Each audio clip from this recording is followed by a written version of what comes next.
Hey everybody, Tactic Angel here, back on the PlayStation 4. Looking at some World of Warships Legends. We're going to be on North. Today we're with Chili Game as 17. He is in the shores. He's kind of checking out everybody who's playing. I will go ahead and put his commander up on the screen. We've got Kuznetsov. I should hopefully be completing a review of Kuznetsov here in the next day or so. And as you can see, he's wearing that beautiful victory camouflage. So making use of those right off the bat. For the eagle-eyed among you, Chili's shore here is actually just the normal shore with a range upgrade. He has not yet unlocked the hull upgrade or the torpedoes. So this is actually kind of a look just before the midway point for what you can expect out of the shores. And he's going to show us what you can do with these long-range Russian light cruisers. In any case, you can see he is moving up towards this island here. This is actually something I like to do quite a bit, because if you take a little bit of a turn to port here, you can often get shots in on folks who can't see you all the way over on the A side. And particularly with Russian cruisers, you are looking at having a pretty significant range advantage over a lot of people who are going to be playing the game. At least being able to go toe-to-toe with even battleships. That Queen Elizabeth has about even odds that it even has range over here.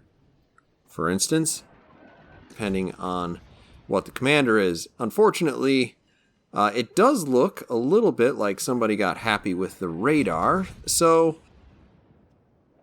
we can see Chile starts to move out here towards C. Not really a bad idea. That would be the next best place to go. And certainly, these islands are going to give him a little bit of cover. Another good thing to do that he's going to demonstrate here is get a little bit more range.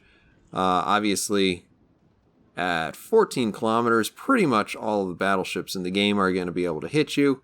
Yeah, maybe not some of the tier 3, but certainly anything you're going to face at this level. And of course, he does have the increased fire chance, as well as equilibrium of power, sometimes abbreviated EOP. You can probably remember it by thinking extra OP. It is certainly very, very useful, and he is starting to put shells out on that Scharnhorst. Scharnhorst, really good candidate for that, because pretty much most of that ship is going to be penetrable with the EOP ability and these 152s. If he can start a fire on that Colorado, though, that's good business, because of course, if he can get as many fires started on as many different ships as possible, that's going to really help him maximize his contribution for his team.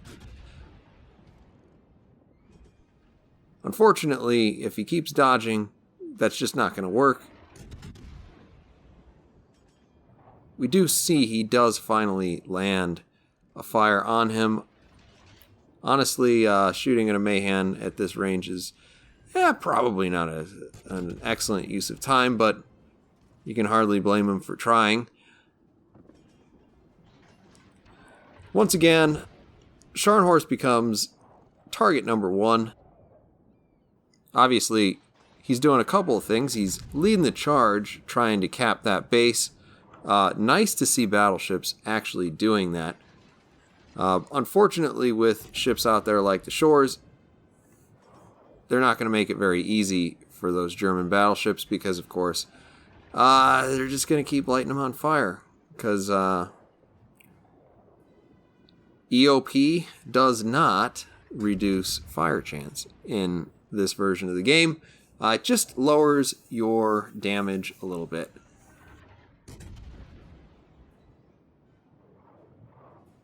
Now, obviously, that Scharnhorst keeps getting capped.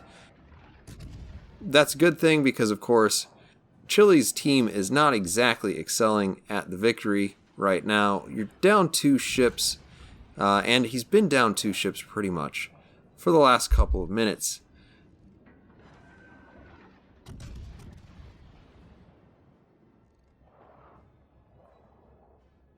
The Scharnhorst is showing a good amount of reservation in burning his damage control. You can see the fire went out. It might have just been because 45 seconds passed. I know when I play a lot of German battleships, pretty much everything other than the Scharnhorst, actually, I do like to use the damage control mod, and that's just to make sure I don't burn quite as long as everybody wants me to.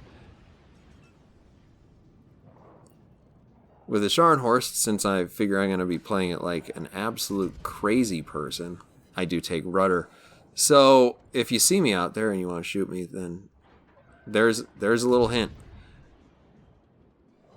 In any case, both perfectly fine options.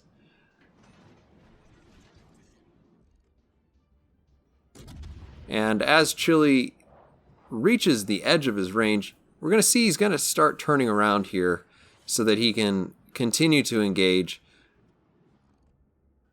The Scharnhorst, obviously you got a Colorado over there as well, and it looks like a 3rd boat to boot.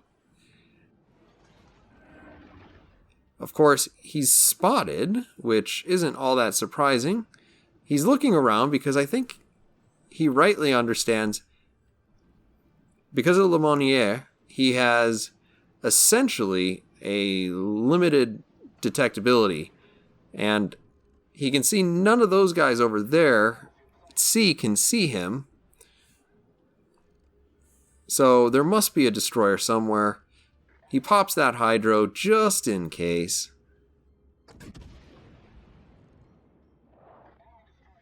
And wouldn't you know it, there's a Gnevny. Now, of course, the Gnevny is going to have a tough time stealth torpedoing anything, considering its detectability and the range of its torpedoes. But you can see I'm not really sure what his strategy is there, so I'm not even going to guess. And the Shores just is going to be able to rip it to pieces with this pretty much auto-penetrating high explosive damage. He finishes off the first destroyer, and of course there is also Mahan out there. Mahan is a little bit more dangerous in terms of the torpedo department, and not a bad gunboat by any stretch of the imagination. But really, against a light cruiser at this level, he's not going to hold up all that long. You can see Chile is just taking him apart, even though we're losing our spot here and there. Still down 2 ships in spite of the effort that the Chile's putting forward here. And those are probably going to finish off the Mahan. There we go. He walks away with his 2nd ship sunk on 90,000 damage. So we do know that he basically got every last inch of both of those destroyers, but he also has been doing a good amount of chip damage to the various battleships on the enemy team.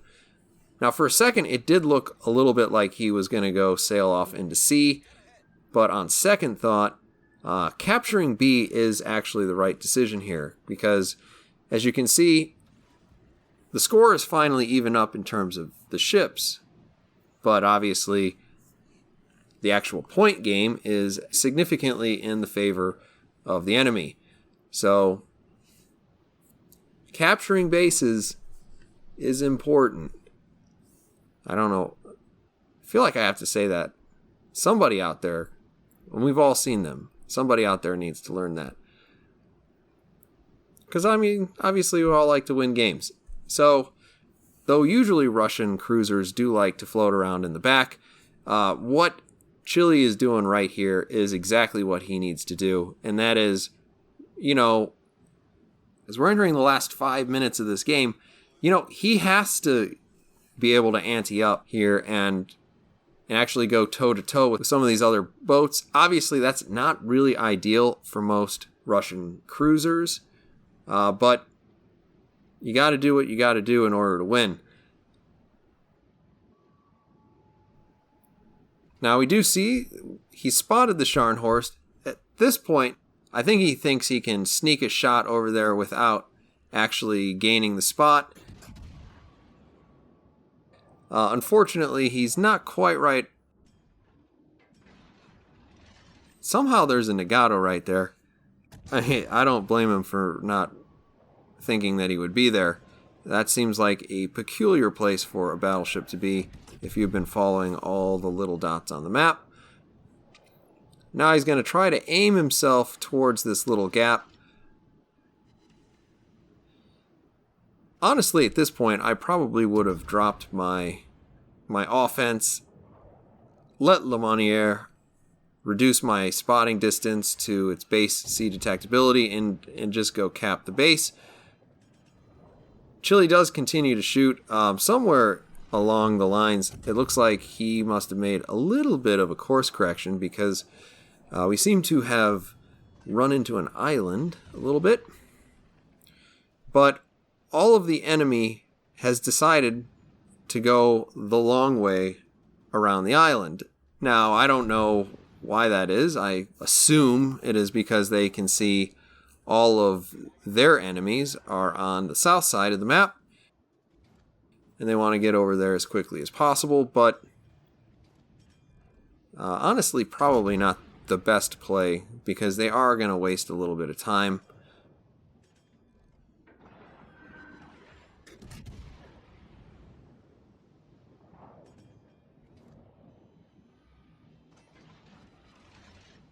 I don't know, Chile. I don't think you're going to quite make it here, so we'll do a 3-point turn.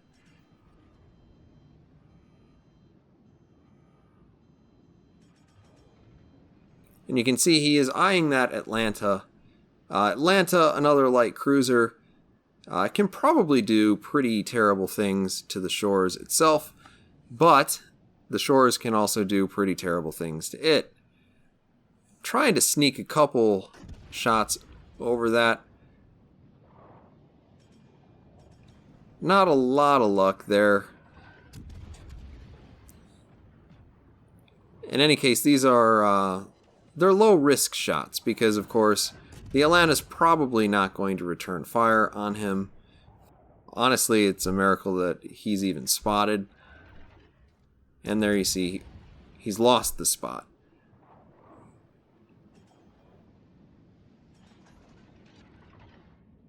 Firing our last rounds of HE, Chile switches over to AP, lets loose, straight into the broadside, just painful.